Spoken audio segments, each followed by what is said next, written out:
Now we're rolling. Damage Plan MMA podcast. I'm Jason. As always, my co-host, the voice of MMA in Utah, Mr. Zack Partridge. What up, sir? What up, dog?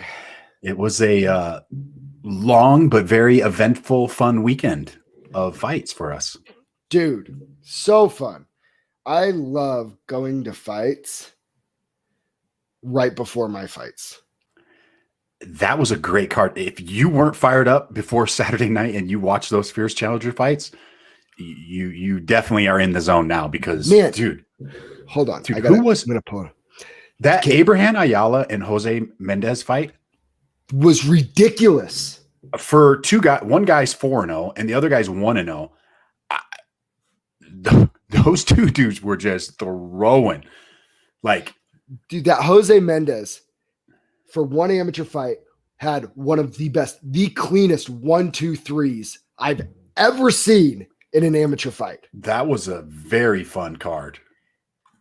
That one stood out. That was probably my fight of the night. You know who else was scary on that? And I no disrespect to anybody if I pass over your guys' Ahmed Sanchez. Ahmed Sanchez. Dude, if you are a heavyweight, you better watch. I'm telling you right now, that guy is scary. Forget all that noise. Where is he like one of those freaking Dagestani wrestler dudes, just jacked, and the look on his face. He threw a body kick that hurt me. Oh, yeah. He threw a couple of them, and I'm like, dude, this guy he is not taking. There was no hesitation on his shots. Super impressive. That Malachi Novosel kid, I say kid because he's like 19 years old. He looked great. Great, solid wrestling, great base, fights out of Jeremy Horn's gym.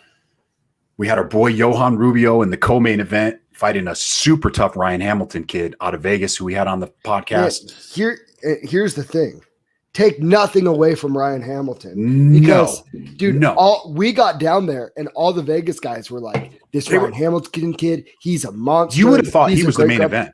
You would have thought Ryan Hamilton was the main event with those guys. They were expecting big things from him, and he was game. But here's the problem. Johan at 170, he's been fighting 185ers like Tanner Hines. Yep.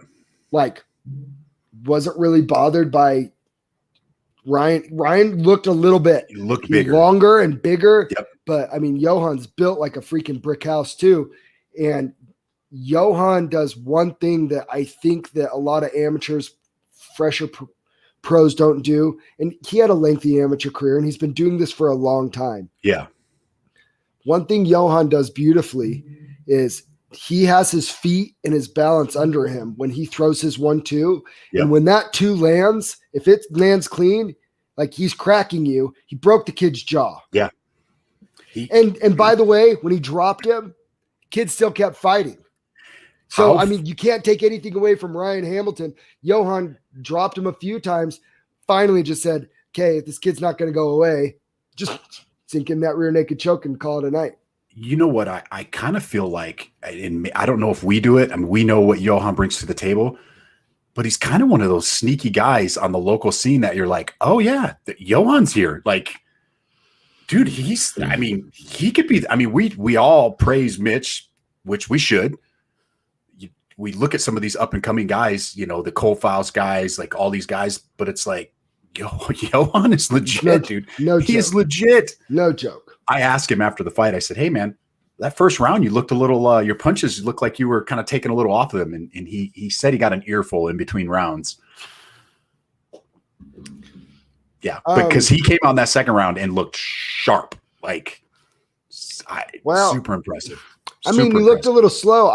My perspective, to me, he did. Dude, you have 3 rounds, but you have 5-minute rounds. Yeah. Jordan Levitt talked about it on it. Those amateurs, those 3-minute rounds, it's almost like you're all so eager to get going and into it because they're only 3-minute rounds. When you're a pro and you have 5-minute rounds, and more experience, there's a little bit more of like a filling out period. And I felt like Johan was actually doing a very nice job of finding his range, finding his distance, finding his timing, and he cracked him and dropped him towards the end of the first round. Jeremy's his coach. Who am I to question anything Jeremy Horn says? Like, whatever. But I actually thought it just showed his experience and his comfort level of like just finding his range, finding his timing. And once he did, he started sitting on some of those punches.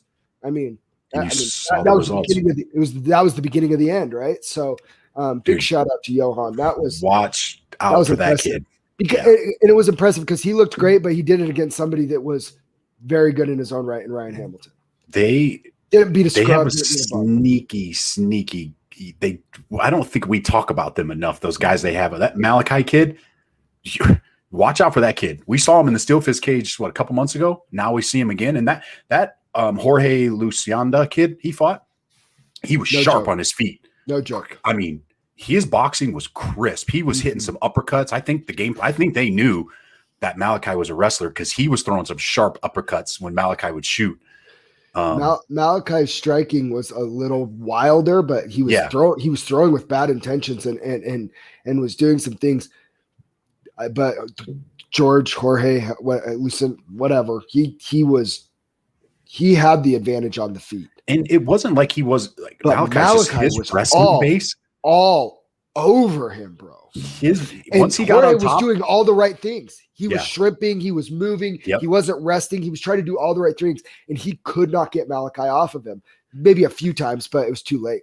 The best part was, and I don't think it was for that fight, it was some of the earlier fights when Chris jumped on the mic for Jordan, and Jordan's sitting next to me, Jordan Levitt, and one of his guys that was in that trains with him down at Syndica's fight, and I can't remember the fight, but he's like, "Hey, that's from my wrestling class. That's from my wrestling class." And then the kid did something wrong. He's like, "That was not from my wrestling class." It was a great night, man. Great crowd. I was impressed, man. I was impressed.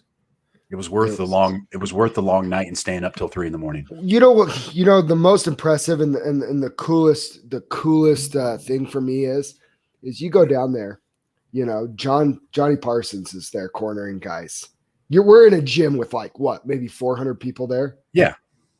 Johnny Parsons is down there. You have UFC vets like Jordan Levitt. You have Chris Curtis, who's just drove up just to, these guys are coming up. Jordan Levitt, UFC, just to help with the show. You had another UFC flyweight that was there cornering guys just to help with the show. Yeah. Right. And you have these guys that are coming up here to make this show happen because they understand they were those guys fighting in those small shows with a crowd of 300-400 people once too. Yeah. And not forgetting where they came from and going back and helping and giving back to those young kids that are trying to make their own come up. Yeah. I quickly realized, having a conversation with our boy Aleko yesterday, how spoiled I've been to always have fought for Still Fist. Right. Packed house. I pretty much fought in front of a packed house every time and been spoiled. And Aleko even said, he goes, and I was like, yeah, it was a pretty small place. And Aleko's like, that would have been the nicest place I ever fought if that was in Ohio.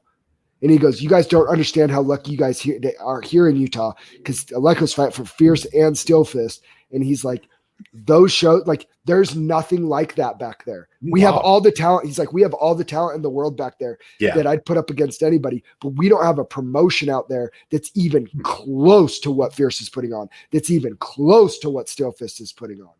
I mean, we're just so spoiled here in Utah, and I just don't even think we realize that. I probably didn't until some things were put into perspective for me this weekend. Shout out to Mitch Ramirez too. I think we both kind of assumed it was going to go the way it did. Take nothing away from Chris, because he was freaking game. That kid was not coming there to lose that fight. And I mean, we even told him on the thing, we're like, hey man, Mitch is our guy after the podcast, or we got off air. Like, hey, you're not coming up here to fight a scrub. Let's just put it that way. Like, you are getting one of the guys. Dude, how badass is freaking MMA in Utah? We are pretty spoiled. We're spoiled, bro. We're 100% spoiled. We all, like you said, and I said it on there, a lot of people talked about Mitch Ramirez being the next big thing to come out of Utah. There's a couple of guys that you could say that. Dude, Mitch, Johan, Cole Faust. I mean, Zack Cavender's still really young in this, I still consider him a Utah boy, even though you're going to start seeing him some other places. Boomer out in Tooele, he's coming. We have these guys. We have guys, and they're coming. Agima's got a whole team of guys. Lineup of guys. Jeremy Horn, it looks like their fight team is building right now. And Yeah. Agima and Jeremy Horn, and you know our gym, I'm telling you, we have some guys in our gym. We have a kid in our gym that has not been able to get a fight. He's been training with us for over 2 years. Yeah. His name's Ammon Garcia, and he is fighting in September. And I hope his future opponent or whoever he's fighting, I don't know who it is, isn't listening or doesn't catch this. But I'm telling you, Ammon's going to knock some people out. All right. Like, I look forward to seeing that. Nice kid. Like very unassuming, freaking cracks. Well, that that was there last Wednesday. Yeah. The one that I hadn't seen him before. Gloves, yeah. Yeah. He was, you could just see the way that kid moved and has no problem getting hit in the face and getting into a dogfight with bigger guys, stronger. Like, he cracks, dude. I was impressed with that kid. We have, and at our gym alone, and I know we're not the only one. We got like 4 or 5 of those guys of amateurs with one fighter, no fights, and they're freaking giving me hard rounds because I'm going into my 6th fight, and they're giving hard rounds to pros, and this sport is just evolving, and I cannot even express it enough how much this sport is evolving. And I was talking about it with Chris Curtis. I honestly believe this. In 5 years, there is not going to be room for people like me in this sport that are doing this as a hobby, because you'll get hurt. I think that you could definitely. I better plug my computer. And I'm like, why is my battery dying on my computers? Because it's not plugged in. I think it's just 2021, Jason. It's just going to open up more avenues, though. Like, yeah, you're probably right. Like that, you can already see the talent level, how much it's increased over the last few years. But it's just going to give more opportunity for more shows to pop up. Maybe shows geared more towards that first-time amateur fighter. That's what Still Fist has always been, right? That platform for the guys. But there's just going to be the shows are going to be more and more. You would rather watch and see kids that have been training since they were, kids, like Cole Faust. He's been training since he was 5. Or, dude, we have a kid at our gym, Christian. He's 13, 14 now, maybe. I don't exactly know how old he is, but he could spar with the adults right now. And skill-wise, he has more skill than a lot of the adult fighters because he's been training with Aldo for so long. Man, I can hear you. I'm just trying to plug my computer in. I'm just talking, but I'm just saying those guys are coming. So here's what I actually see is eventually there's going to be 2 divisions in amateur. And there's one of the divisions is going to be for the hobby guys or the brand new guys that don't know. But then there's going to be a division of fighters that it's like, this is what I want to do. And I'm going to be going pro, right? Like, I don't even know for sure if I ever even get to the point where I take a pro fight. I'd like to, but like, it's not a for sure thing. And I'm never going to make a career out of this. Well, but Cole, but I'm in the same ranks as somebody like Cole Faust, who we know where he's going and what track he's headed on. There's going to be a point in time where I think you're going to see the prelims of like a Steel Fist is more like some of the hobbyists maybe, and then like a legit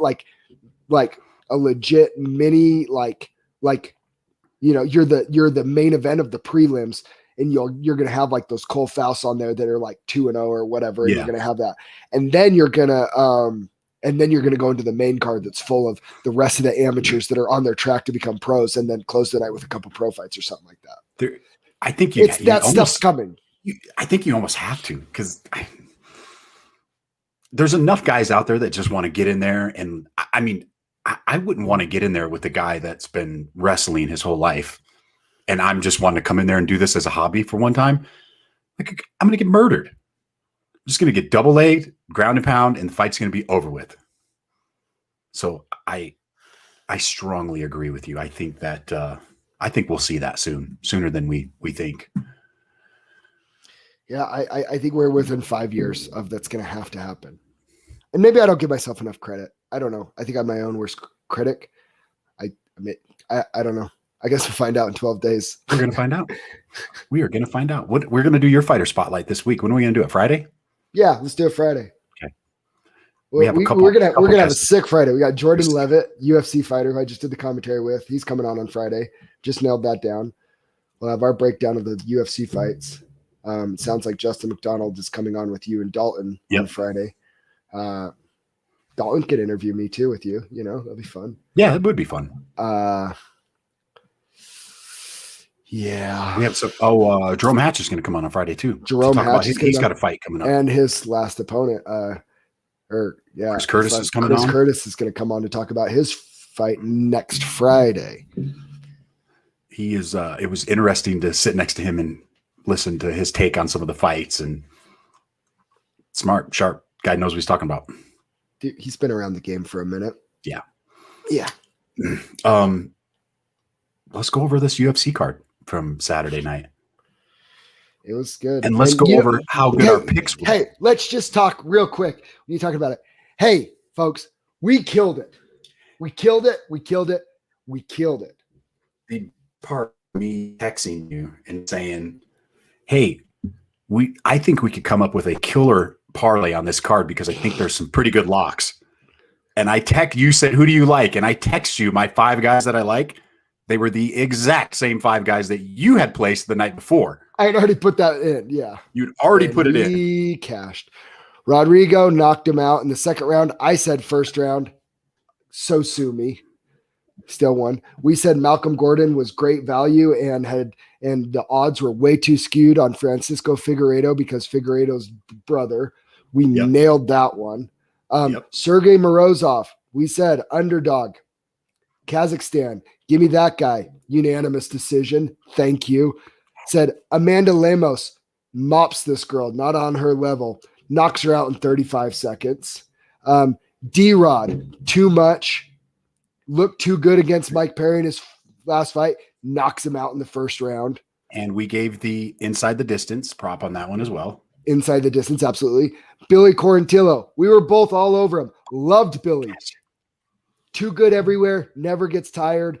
Not great at anything, but good everywhere. Beat the brakes off him. He had a body triangle and beat the crap out of him from the back and got a ref stoppage from the back from strikes. Don't see that too often. No. A TKO from back punches. Our boy Randolfo Ferreira looked like he fixed his cardio, got the submission in the third round. Congratulations. Good. Now we can get back on that train a little bit. He's a monster at 185. If he addresses that, the dude's huge.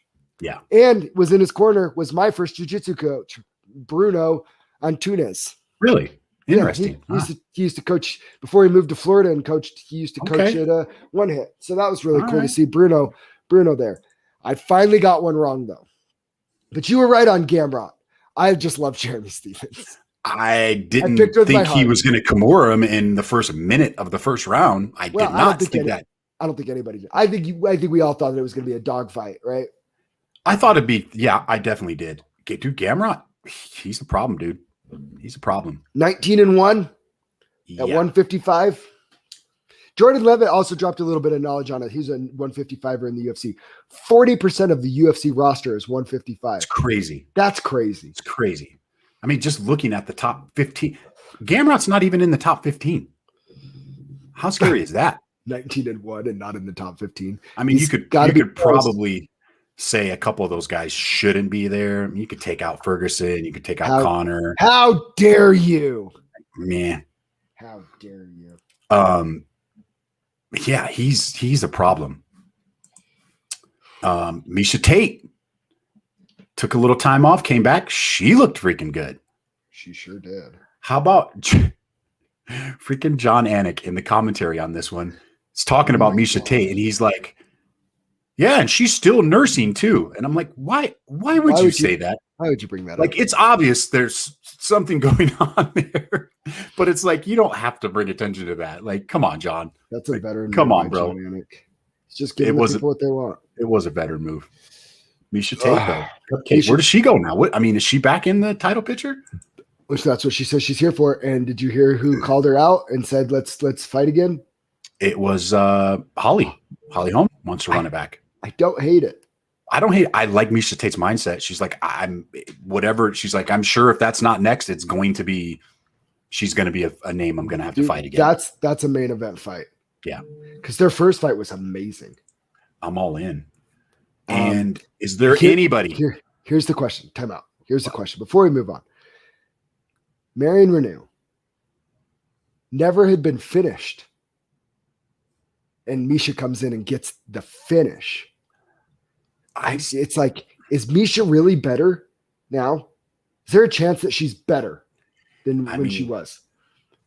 She clearly looked phenomenal at the weigh-ins. Like, you could tell that she's been taking this serious. She didn't look like she had a rough weight cut. You can tell she's been putting in work. She's only 34 years old. She's still got a few years left in her. Yeah, I know she does. It's interesting. By the way, that the craziest thing for me is like Holly's getting old, right? How old is Holly Holm? Mm-hmm. I don't know. Why don't you look that one up, Zach? Oh, I am looking it up. Hey, no. while Holly's you're looking 39. Holly's 39. Holly was beating Miesha Tate the first time they fought. She might have been up 4 rounds to nothing before Miesha. Yeah. That I think that rematch is super intriguing, and I do book it right now. Book it. I like it. I'm all over that. Is there anybody at 155 that's can hang with Makhachev? Nope.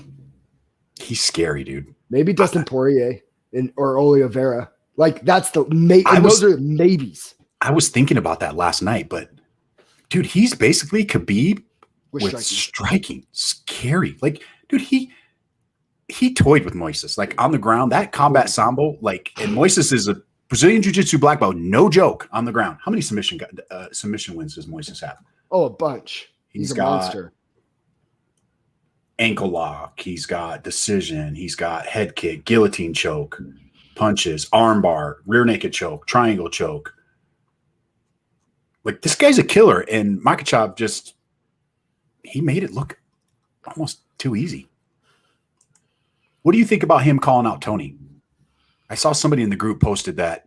Weak. I get the backstory on it. Somebody posted in our group that Dan Hooker said the same thing. I kind of do too. I get calling out a guy on you're going to the top and you're calling out a guy on a 3-fight losing streak. But I will say, I think he did it because of the backstory, because of what Khabib went through. But still,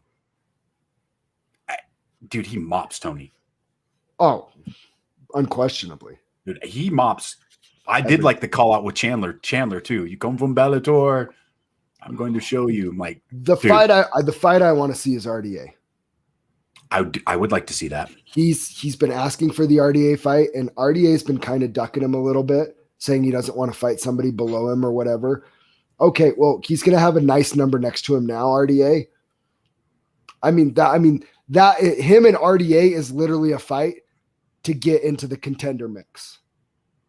Yeah, you could say Tony, because Tony is still fifth. I don't know why Tony's still fifth in that division. I don't think he should be. He shouldn't. Come on. Let's be real. I love Tony. I've been a defender of Tony, but I'm with Dan Hooker. I think it's super weak to call out a guy on a 3-fight losing streak as you're going to the top. Does Darush give him problems with his wrestling and his size? I don't think so either. That's actually probably the fight that makes the most sense. If you're Islam, you want to go against the guy that doesn't have a dance partner, which is Benny Dariush, and 2, stylist. He's ranked number 3, and I even said I don't even know if Benny should be number 3, but good for him for getting there. If I'm Islam, it's RDA, Michael Chandler, Benny. That's who I'm calling out. Well, he did call out Chandler. What was interesting with Chandler, though, is Chandler really said, if you go for 30-0, you're going to be 29 in Chandler, which was a great call out. It's great. If you're Michael Chandler and you think your wrestling's good enough to hang with Khabib's, because here's the thing, if you're Michael Chandler, you're going for broke, right? Yeah. If Michael Chandler somehow is the guy that beats Islam, who everybody's saying is Khabib 2.0, and Michael Chandler somehow pulled that off, that might get Khabib out of retirement. I still don't think so. I don't think so either. But wouldn't you agree that that's probably the one scenario that would, if somebody beats his boy? I mean, I could see it, but I don't think it's going to happen. They're just a different breed. Like just listening to those guys talk, like they're just different, man. They are just a different breed. I know, but I mean, who's the guy that knocked out Islam? Who's that guy? Bring that guy back. He's not even in the UFC anymore. Isn't that crazy? This Adriano Martins guy. He's not even in the UFC anymore. He's 28-11, 38 years old. And on a four-fight losing streak now. His last win was against Islam in 2015. His career's probably over. I mean, good for that guy. When Islam gets the belt, he'll be like, "Hey, I knocked that dude out. I knocked that guy out." That could. He'll be the Matt Hamill of 155. Oh man! Except he legit beat him. No, I think. And what was interesting is Islam believed by the time he got his title shot that his opponent would be Dustin Poirier. He thinks Dustin Poirier is going to be the champ when he finally gets his title shot. I thought that was interesting. I would be more intrigued to see. Is this guy Oliveira? I'd rather see Oliveira than Poirier. Honestly, I think Oliveira beats Poirier. I know you do. I've been thinking hard about this, and I'm sure I'll probably flip flop. And I'm on the other side of the fence. I'm sure I'll probably flip flop on this a million times. I love times. both of them, and I'm a fan of both of them, but I'm leaning more towards Poirier than Oliveira. It's one of those things where I don't think either of us will be able to be like, "Ha, I told you so." Because I think we're splitting hairs here. Oh man, I think Poirier is just a little bit too strong for Oliveira, and that's. See, I'm with you, Cruz. I don't think he's going to be stronger than him in that fight. Okay, here's the thing. No, he's not. Oliveira's. He's not big like Poirier though. He doesn't have that back, and he doesn't have that. And let's be honest. Oliveira, he's talking about going back down to 145 to be champ. Poirier is talking about going up to 170 at some point. They're on different ends of the 155 weight class of like size wise. Dude, I think some people will be surprised at the size difference in the back and shoulders and everything like that, which carries a lot of punching power. And Poirier, it's not like Poirier doesn't have a gas tank because he's carrying it. His frame is just a lot bigger. Now, obviously, Oliveira has the jiu-jitsu advantage, but Poirier is a black belt in his own right. It's a really good fight. See, I like Poirier's jiu-jitsu better. Not Poirier's. I like Oliveira's jiu-jitsu better. Sure. And I think Oliveira's stand-up these last couple fights, he's been better than Poirier. I don't agree. Well, guess what? They're going to fight at the end of the year, and we're going to find out, Zach. I hope so. I'm just saying, I just saw Oliveira get dropped and almost finished by Michael Chandler, too. And if you don't think – and Poirier – Chandler can crack, though. And Poirier can't? Oh, I know he can. I'm not saying he can't. Right. I think I mean, like I said, we are splitting hairs because you were talking we are talking about probably it's going to be good. But at the end of the day, we're sitting there arguing about two guys that'll both lose to Islam. So whatever. Isn't that crazy? I watched that fight. I didn't watch that Saturday night. I watched most of the main card Saturday night when we got home from Price, and I was able to watch the Makhachev fight while I was doing cardio Sunday morning. And dude, he's pressure like Khabib. He's Khabib. I know. That's scary. Ready for this? Since Khabib has retired, he's 4-0 in people's corners. How many guys like that are out there we haven't seen yet? Hundreds. You know what I'm waiting for? For the UFC, all the UFC fighters to boycott fighting Dagestanis. And they have to start their own league.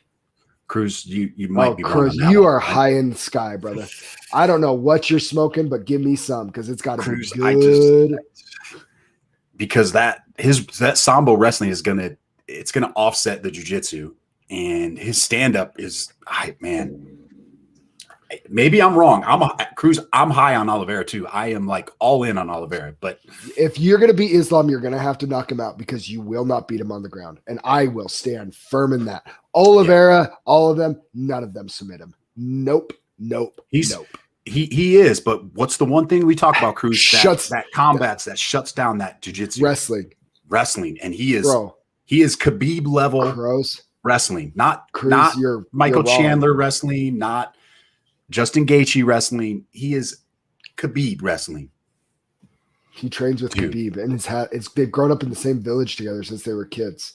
What if Khabib messaged you and said, "Hey, Jeff, no, he doesn't. Just stop. You're trolling. You're trolling." Hey, guess what? There is a rule. Okay, I have this up here when I'm picking fights. Okay. Rules for picking fights for the Damage Man MMA podcast. Oh, you started writing them down? Oh, yeah. Hell yeah. Rule number 1. Do not pick against fighters from Dagestan! ! It's rule number 1, guys. Number 1. And it's that way for a reason. They don't lose. Stop. What if you got a message from Khabib and said, "Hey, Zack, I want you to come to Dagestan and train with me for 6 months." I already know what Hillary's going to say. What would you say to convince her to let you go train with Khabib for 6 months? What? In Dagestan. They played that fun basketball game. I'm pretty sure I'd beat them all at that. That does. Have you seen that basketball game that they played with like no dribbling and stuff? Yeah. Yeah, I'd smoke him in that. He's by far the best basketball. Isn't Khabib supposed to be a really good soccer player too? That's what they said. Yeah. It's got that low center of gravity, kind of shifty, running around like a little. Yeah. Are you gonna? If I give you the Afro hat, will you drive down to Phil Henderson's bar and say, "Tomorrow night, I'm going to smash your boy"? The night before your weigh-ins, will you do it? After weigh-ins? Yeah, just wear it. Just walk into the bar and be like, "Tomorrow night, I know you guys don't like this. I know you don't like this. Tomorrow night, I'm gonna smash your boy," and then just walk out and drive back home. I have a feeling that I wouldn't be able to just walk out. Probably not. Oh man, that's not my style, but. Dude. Your card is freaking. We keep talking about everybody else, but you got your fight. You're the freaking main event. I am the main event. I'm not going to ask you any questions. We'll save it. Oh, see? Look at this troll. Look at him. Freaking Jeff. We're blocking you, Jeff. You're blocked. Jeff. We're blocking you. Dude, when is Jeff getting back in the fight? I like watching Jeff fight. Jeff should get back to fight. Where do you train? Does he train at EGBAR? No, I think he lives up in like Camas or something. He lives a little bit farther away. Jeff, I trained with him a couple times at was it Temple up by Brighton High School? It's closed down now. Yeah. Dom was over there. Oh yeah. Jeff, I want to know, where do you train, dog? Because I'm gonna show up there and I'm gonna we're gonna roll. No one beats Artem. Cruz. Gosh dang it. You guys, can we get some real MMA guys here commenting, please? You guys. Henry Suda. Yeah. Dude, is Artem retired? No, I think he's still fighting, isn't he? I don't know. Do we want to talk about that LFA card last night too? That was a fun card. Dude, the guy that won the championship, that dude's. You know who what fight that I only caught a couple of them because I passed out extremely early. But that fight between that Diana Suaza and Elaine Lopez. Oh yeah. Man, that was a great fight. Yeah. He's in bare knuckle now. I've been at it. He's in Linden. He's in Linden. He's down at EGBAR. Yeah, he is. Jeff's down at EGBAR. Okay. Jeff, I am showing up at EGBAR one day. I'm gonna message Dane, and I'm gonna say, when does Jeff consistently come? And I'm gonna show up to that class one day, and we're gonna roll for an hour. and just whatever happens. Dude, EGBAR. That was nice to see all the EGBAR guys on Saturday. Yeah, Kim was down there. All those guys. Go down and watch Mitch. Dude, it's Mitch. Oh, we probably can't talk about it, but Mitch has got another fight lined up. I know we can't probably say when and who, but Nope. He will be fighting soon. Again. So I have a question, not to bring your favorite person. I would love to roll for an hour. Cruz, keep saying stupid stuff like Jeff, and we'll set it up. We need to go down to. I'm just you know kidding. what? I'm just You kidding. know where we need to go? We need to go to EGBAR. And I'll Cody let you called us guys. out that we don't go down and train in Price, so we have to make a weekend after your fight, a Saturday, just drive down in the morning, go train for a few hours, and then drive back. And podcast, Because we got called out for not. We're gonna podcast in Price. Well, specifically, I got called out because I go to every other gym but his. I'll be down there. I'm coming. Careful, flyweights aren't allowed to get tired. Bro, I'm training for 5 rounds right now. You think I can't grapple for an hour? Come on, dog. You better be careful. Dane's going to see you picking on his boy and choke you out. Dane, yeah, I know. I'm sure Jeff will catch me in some stuff. It's not like I think that I'm not going down there saying that I'm just going to smash him. I'm sure he can grapple with me. He's been doing it longer than I have. Yeah, he's a stud. I just like to get work. I love rolling. I think I have so much fun rolling with new people and all different shapes and sizes. I'll roll with anybody. Do you see fun. Coaching in your future? Man, that would be fun. I love I do. Dude. So for people that don't know, I mean, my dream growing up is I wanted to be a history teacher and high school football coach. That's all I wanted to do. And then I was working at Foot Locker after my mission, and before I got married, and I was working at Foot Locker, and I started looking at it, and I would have had to take a pay decrease to work retail at a mall, and then go, and then I would have had to take a pay decrease from working at Foot Locker to go be a teacher and a coach. I was like, no. I put that out of my head, but I did coach high school football for a year. My favorite thing in the world to do is coach my kids' sports. And you know, when I'm done fighting, a lot of the focus will go more towards my kids. But if there is an opportunity and you know, like, yeah, I love coaching. I think it's fun. I like being involved. You know, I'm been doing that fight camp at the Phoenix PI, and Joel's got a fight lined up. So we've been in there training with him and watching him grind. And I love that stuff, man. I love it. Love being a part of it. I mean, I get, and Cruz, happy you're recovering. Yeah, dude. And hopefully continue to get healthy there. Where's Cruz training at? Where do you roll at? I don't know. You're right. Unified? Cruz, where are you at? Where are you training at? Yeah, dude. I mean, my fight camps are fun. It's all fun, but I'll be honest, you know, the stress and everything from your own fight camps, it's much more enjoyable, I think, from the entire process to help my teammates get ready for fights. Like, I love, like, you know, I've been in Utah Jiu-Jitsu. Nice. Mafu. Yeah. Great place. You know, I've been in Tanner Hines' corner his last few fights. We love to get him ready for fights. I've been in Tyler Billings' corner for his 2 fights. Loved helping him getting ready for fights. You know, I've cornered a handful of guys, and being a part of that process it's different than fighting, obviously, because it's a different energy. Fighting's more of it's my outlet, you know, but I mean, I am not a guy that can fight, you know, 5-6 times a year and just like go from one camp right into another camp to right into another camp to, you know, like I can't like what Cole Fouts or what Cole Schaefer just did, like 3 main events in like 4 months or something like that. That's crazy. Like, dude, I couldn't do that. Like I would think, I think I'd go insane. I think everybody at some point would need a little bit of a break when you're grinding like that and your mindset, like eventually. I mean, you just saw like what I went through with my Shark Tank and like, yeah, it was no joke. I mean, the physical demands alone on it, you know, it's just, I mean, I love fighting. I love fighting. I was talking about it with Chris Curtis down at the Fierce Fights. It's like, you know, what's after fighting for him? Cause that's all he's done as an adult. Yeah. And for me, it's like, okay, so I got super fat when I was done with football. Right. And because I just couldn't find anything to replace that, and fighting's replaced that for me. And now look, like I'm in the best shape of my adult life. Like I feel great and everything, but it's like, whenever that door closes, it's like, what door do I need to open to continue living a healthy lifestyle? Yeah. Coaching a little bit might be the answer. Who knows? Jiu-jitsu, a lot of jiu-jitsu tournaments in my near future when Really? I'm fighting, Jiu-jitsu sure. tournaments. Oh, All yeah.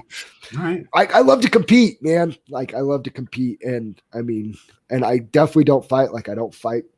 We could dig into a lot of this on my podcast. Well, but yeah, we'll see. I mean, I don't fight because, like, I don't want to fight.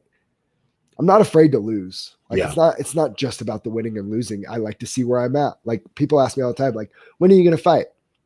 I will fight until I know where my ceiling is at this sport. And once I know I can't go any higher, that's when I'll be done. I don't know when that's going to be yet. You're still young. Until my wife says, you're done. She might be getting close to there. She might be. It's fair. Sorry, Hillary. She is not watching live today. That's why there's no snarky comments from her. Yeah, or it'll be coming. She'll listen to it. Yeah, it'll come. I'm sure I'll hear it at home, or we'll hear about it in Mexico or whatever. But she's swimming out with my family, my boys. So. How many cookies did Chris eat on Saturday? And he fights the day before me and has more than twice the weight to cut. For the record, he didn't actually eat the cookies. He doesn't eat them. He tasted them. It's an old bodybuilder trick. You just put it in your mouth, chew it, and spit it out. You sociopath. I told Cole Faust about it. And Cole's like, yeah, I do that sometimes. I'm like, you sicko. You know what's funny is he's sponsored by Crumble Cookie. I can probably say this because nobody down there is probably listening. And my wife made cookies. These cookies are the Beezle taking of them. I told Sula, I said, hey, you better grab a cookie for Mitch after the fight. And Mitch comes up to me after and he's like, okay, I'm ready for a cookie. I'm like, bruh. Big on. You had to fight Chris Curtis for him, dog. Yeah. This card this weekend is awesome. Macy Barber, Miranda Maverick. That's a great. You got Aspen Ladd back on the card after her, was it knee surgery? Was it ACL or MCL, whatever she tore? Aspen Ladd versus Macy Chazan. Corey Sandhagen, TJ Dillashaw. Oh my gosh. Andre Yanez is back against Randy Costa. Oh my gosh. That Soriano, Punahele Soriano against Brendan Allen. That's a fire one too. Oh my gosh, dude. What's Mickey up, Kel? Gall's back. Ian Heinich is back against Eamon. This is a great card. Adrian Yanez, Randy Costa. Whoa. I forgot all about that one. Yeah. Hannah Goldie's on. Darren Damage Elkins is on. How do he should be like, on the podcast? Why is he not on? I've actually messaged him before. He should be our guy. That's our guy. That's my guy for sure. I love Darren Damage. Hey, so just so everybody knows, we got a little video work done last week at Zack's little Shark Tanks. We're going to have some sweet videos coming up for the podcast, for the YouTube channel. Oh, yeah. Lots of sweet things. We're going to have the booth at the Steel Fist fights. Got some new hats. We'll have Critical Fit CBD stuff there. They're pre-workout, which I have right here. Critical Fit CBD pre-workout. You can go to criticalfitcbd.com. Use the code DamagePlan20 and get 20% off your order. Absolutely. Well, I guess that's it till Friday, right? That is it till Friday. You guys tune in. I'll make sure I post the night before to let you guys know the times everybody's coming on. But Jordan Levitt will be on. Chris Curtis will be on. Jerome Hatch will be on. I'm going to try to get Justin McDonald scheduled for Friday too. We haven't nailed down the time yet, but we'll get Justin McDonald on, who is Zack's opponent for the main event. I think that's it. We done for the day? I guess. My boy Jordan Williams is fighting Mickey Gall. Jordan Williams. Let's get him on the podcast. Text him. Tell your boy to get on the podcast.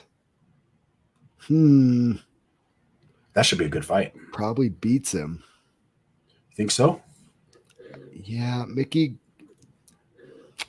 I'm not positive Mickey Gall is UFC caliber. I think Jordan Williams wins that fight. Yeah. I don't really need to do much research. That's my research. I think Jordan Mickey is the underdog. Jordan is favored appropriately. So I do think it'd be pretty cool though, Jeff, if you message your boy. Just saying. Message your boy. Say, hey, you're my guy. These guys do a podcast in Utah. You should come on it. Oh, Speaking of podcasts, tomorrow night, Zach and I will be on the other side of the Beehive podcast. Oh yeah, might want to tune into that. I'll probably talk about really that fun a little bit. I've listened to a couple of their podcasts. I listened to the one they had with Eric Iman on there. Great guys. I met him at the last Steel Fist fight. So I'm excited. I'm excited to go down there. They have a little studio down in Salt Lake. Yeah, I forgot about Should that. Be fun. Should be. Yeah, you forgot all about it. I did. I'm glad you said something. You better call your wife now before she listens to this. I already told her. Right. It's good. We're good. I already told her. We're good. Hey, another thing before we leave. I got my shoes today. My wife bought a Peloton. Long story. Anyways, we have a Peloton, and apparently I'm going to be riding the Peloton tonight. You're that guy. I am that guy. What a wiener.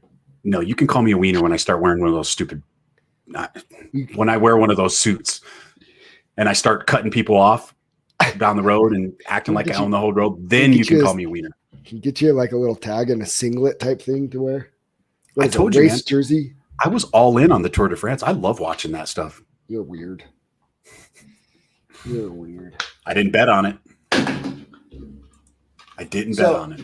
Speaking of betting, there's this phenomenon on TikTok right now.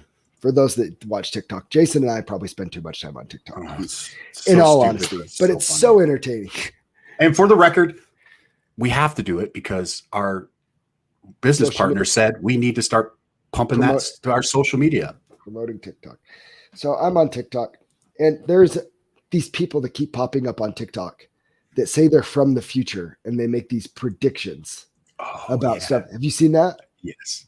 For the love of all that's holy, quit telling me what natural disaster is going to happen in the year 3030. Send me some box scores so I can cash some bets, people. A little back to the future. A little back to the future action. Oh, yeah. Like, hey, tell me, do the Bucks cover the spread and close out in game 6? That would be helpful so I can go put $5,000 on the Bucks, please. Make up the loss from Saturday night. I can't believe the Suns lost that game. Well, I hedged. I ended up actually like breaking on that. Okay. But yeah, that took a turn. But you know what I mean? Give me something useful. Don't tell me about a natural disaster that's going to happen after I'm already dead. If you're really a time traveler, give me useful. You know what? You know what'd be nice? Tell me when to buy Dogecoin. But not right now. Well, actually, you probably should buy right now because it's super low. Or tell me, does Bitcoin get banned by all governments and goes away? What stocks should I buy right now? Is there a new social media app that isn't huge yet that I need to start investing in now? Like, come on, give me useful information. Telling me information from the future that it's going to happen after I'm already dead doesn't do me any good. And now I've just wasted 2 minutes talking about TikTokers that are from the future that I don't even believe are from the future anyways. The whole thing makes me angry. TikTok's kind of lame. How dare you? I love TikTok. It gets me in trouble because I want to say stuff to people and just tell them to freaking shut up. Hey, you know what? So I'm still on Facebook, Joe. What's up, Kendred? I'm still on Facebook. You need to come on this week too. You know what's awesome with TikTok? I can pretty much say whatever I want to people in the comments, and I've never been put in jail on TikTok. You can call somebody a donkey. I could call him a donkey, and I do regularly on TikTok. I do too. Like, hey, moron. I do the little eye roll emoji. That's my favorite one.